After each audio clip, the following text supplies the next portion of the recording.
Welcome back to War Thunder and welcome aboard the Type 60 ATM, the Japanese 7.0 battle rating anti-tank missile carrier. And there is everything wrong with this tank. I'm not saying that it is completely useless, but it is probably as close to as possible within War Thunder. Now, I think there are so many limitations and also some sort of bugs and game mechanics that I'm not just fully aware of. Combine this with also the fact that this tank is stock, so not even a repair kit, but it wouldn't matter at all, to which I will come in a moment. And all this in a package that I just simply don't understand. Funnily enough, the tank is so limited, so bad, that even a battle rating reduction wouldn't change anything at all. Yeah, it's that bad. Even at 4.0 the tank would be hilariously bad, okay? So when we talk about a tank, then we say that, or I often say that a tank is not competitive or it doesn't have the right battle rating and so forth. But this tank by design is really bad.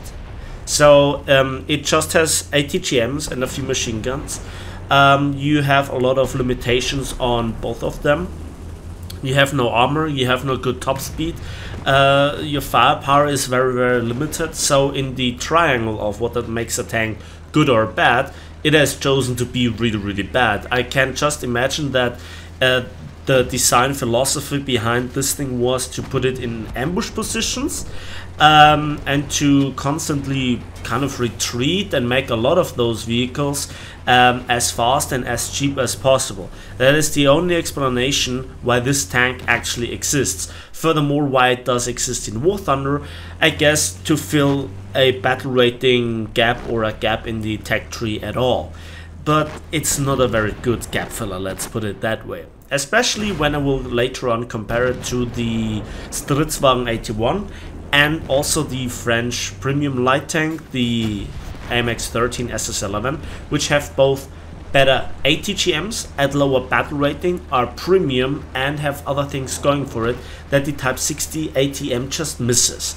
So when we talk about the rockets, let's begin with this, you know, the main selling point of any, for all intents and purposes, ATGM. The Type 64, of which you have just 6 rockets, okay, they are very slow, just 85 meters per second, slowest ATGMs in the game. Hand aiming, you know, first generation, also not very good, especially when we take into account all the limitations, how to aim, how to adjust the vehicle, that the rockets do not self-adjust them if you aim directly at something like on the AMX-13, SS11 or the Stridswagen 81, and that you cannot engage enemies directly in front of you, you have no backup weapon systems and all those stuff. Furthermore, if you get hit in the first place, for some time you cannot fire your rockets at all, despite the gunner not being knocked out, so I still think that this is a bug.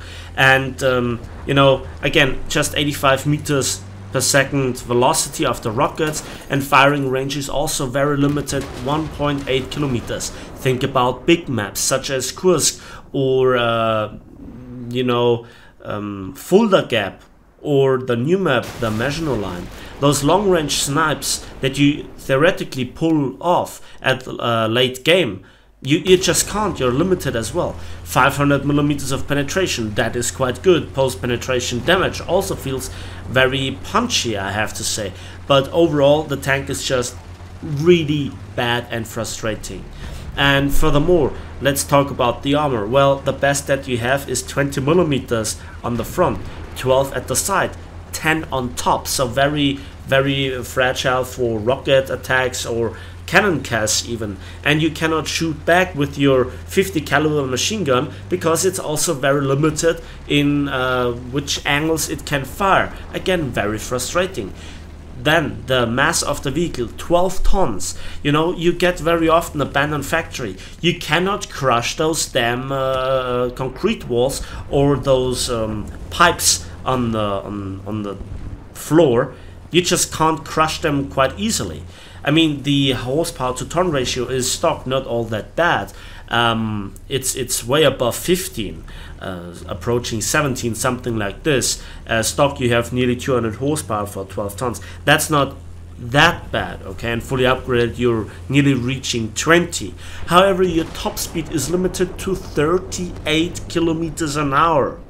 That means you will not go into a combat area faster than, for example, a Stritzwagen 81, which is also not the fastest vehicle around, but it has constant speed. Reverse gear, just minus 8 kilometers an hour. No neutral steering. A lot of track tension and a lot of drag on the track, so it's really frustrating. You have 5 crew members, and all this combined makes the tank just really awful to drive. And yeah, let's see how it goes with the comparison. So now let's do a little bit of comparison shooting here in the test drive, just to give you the big drawbacks of this tank. And you can see by default the rocket feels really slow, and you have to heavily correct it, and even then it's very sensitive. So that's like a third of my ammunition now I have to reload for 20 seconds per rocket. That is an awful long time if you have no mobility, if you have no armor. And you know, now I fire again, and well, you know, that's half my ammunition for 1 kill. Let's have a look at the MX-13 SS11, which has, you know, a really good 75mm with an autoloader and 4 ATGMs that are faster and have more penetration at a low battle rating, and you have a turret. Furthermore, you have smoke, you have an artillery strike, and you actually also can spot targets, none of which the Type 60 can do. Okay, Panther has taken out. At long range, then we also have a Tiger II. Again, ATGM is on its way, and you can see it's so much faster. It's also much better to control, in my opinion, from the few games that I've played. We can just also kill here the Panzer II, and we also can fire an ATGM at the Panzer IV. Yeah, and we also can, you know, try to fire around at the Jagdtiger, which we also detonate with 1 shot because of the really great post-penetration effect of the solid shots. How does the Stritzwagen 81, you know, feel? Well, we also have ATGMs, first generation. It's the very same rockets that we have on the MX-13. We also have a gun stabilizer, we have also smoke, we have also artillery strike, and we're also premium. And you know, 20 pounder needs no introduction with the solid shot, with the APDS, and you also have rockets as a backup, not as your main weapon, and you have a turret, and you have armor, everything going for it. Does this need any further introduction?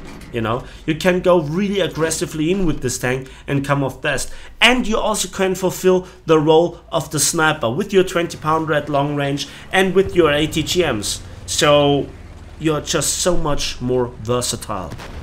So the only good battle that I really had was here on Mostock, where I actually found a nice little spot where you could refill your ATGMs in the capture zone. And I also found a, well, oblivious object 120, and I fire here the ATGM. I'm sorry that I had to record it from the replay, but my original recording was corrupted, and we actually hull break him, and he nearly escaped here. So yeah, good stuff right there. And first kill, and we can replenish the ammunition. That is a good thing, and we are somewhat in cover, but we really have to fear the artillery strikes. I speed it up here a little bit. And yeah, the ATGMs go a little bit wide. Also, you know, the rockets are so slow, it takes just so long to go into the target. ASU-85, we hit even the ammunition in the back of the tank, but it doesn't blow up, but just gets, you know, deleted, quite literally. And it's also very interesting to see what you did see and what you did not see with your own eyes compared to the markers in the replay, which I also could turn off, but just for clarification. Now let's have a look at this T-44, and you can see how the vehicle just refuses to, you know, correct its direction, so to speak, on a slight slope. And there is just so much smoke in, you know, in the aiming stuff, that this is also a very, very easy way to deny this tank the hit. Just move a little bit around, shoot into the general direction with the machine gun, the dirt gets kicked off, and the ATGM launcher sees nothing. And with those slow rockets, well, good luck trying to, you know, really find the position of an enemy tank within smoke and so forth. For my taste, sorry about this, it's not that easy. So all that it comes down to is a lot of patience, but ultimately your viability for your team. And you have to hope for a target such as this IS-6, which just stands still, doesn't see the rocket coming, doesn't react in any way, shape or form. We hit him centralized, we kill the driver, and we kill the loader, set him on fire, and the second rocket is also on its way, and we are also replenishing it, and we take out this other tank. So this is the entire footage that I could make with it. I'm sorry about this, but I couldn't be bothered with, you know, playing this tank anymore. It's really, really bad. Having said that, thanks for watching, thanks for listening. I hope you enjoyed this video. I hope you understood the scenes where I just showed that sometimes the rockets won't fire at all after you received a hit. That didn't take out the gunner, and it's really, really frustrating, and what you saw was the best gameplay that I could pull off. There are other tanks that are over-tiered or under-tiered that you still can make work or still can overcome, but this is just a viability for yourself, for the team. It's not worth being researched and so forth. So yeah, that's it from me today. So thanks for watching, thanks for listening. Again, please give this video a like if you did, subscribe if you want to see more, and we'll see each other on the battlefields of War Thunder.